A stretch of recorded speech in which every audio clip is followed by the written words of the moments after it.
அஸ்ஸலாமு அலைக்கும் வரஹ்மத்துல்லாஹி வபரகாத்துஹு. இன்னைக்கு தேதி 4 கிழமை, வியாழக்கிழமை. இன்ஷா அல்லாஹ் சனிக்கிழமை டிசம்பர் 6 எல்லா ஊர்கள்லேயும் எந்த மதம்லாம் பெருசு எல்லா எந்த வீட்டுடைய சுவர்லாம் பெருசாக இருக்கோ, பொது சுவர்களாக இருக்குதோ அங்கெல்லாம் ஒன்று போடுவாங்க. மறக்க முடியுமா டிசம்பர் 6 மறக்க முடியுமா அப்படின்னு ஒவ்வொரு இயக்கங்களும் போடுவாங்க, ஒவ்வொரு கட்சிக்காரங்களும் போடுவாங்க. நம்ம எதை மறக்கிறது? கண்டிப்பாக டிசம்பர் 6 மறக்க முடியாது.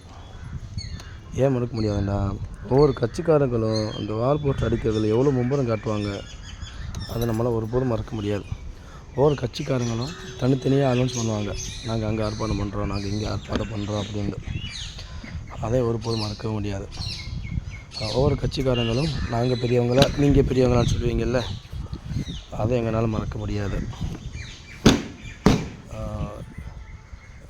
எங்கள் பேர் தான் பெருசு, எங்கள் கூட்டம் தான் பெருசு, உங்கள் கூட்டம் தான் பெருசுன்னு சொல்லுவீங்கள்ல, அது எங்களால் மறக்க முடியாது.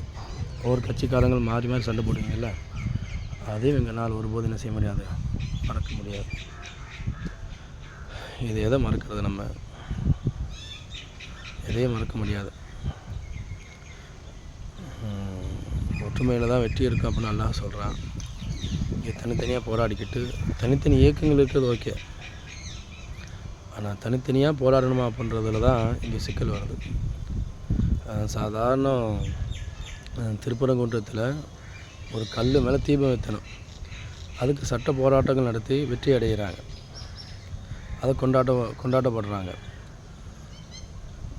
பாபர் மஸ்ஜித் இடித்து எத்தனை ஆண்டுகள் ஆச்சு, ஆனால் அந்த நிலத்தை தார்வாரத்தை கொடுத்து அதுக்குண்டான கோயிலும் கட்டப்பட்டு கும்பாபிஷேகங்கள் நடந்து எவ்வளோ நம்முடைய எதிரிகள் வெற்றி நோக்கி பயணிச்சுக்கிட்டே இருக்கிறாங்க. முஸ்லீம்கள் என்ன செய்கிறாங்க, அதே இடத்துல தான் இன்னும் சட்ட போராட்டம்னு இருக்கிட்டு அப்படியே இருக்கிறாங்க.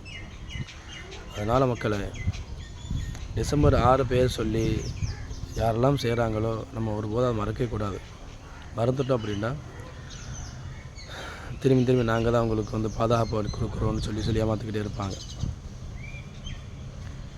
அதனால் இதையும் கடந்து போவோம். அஸ்ஸலாமு அலைக்கும் வரஹ்மத்துல்லாஹி வபரகாத்துஹு.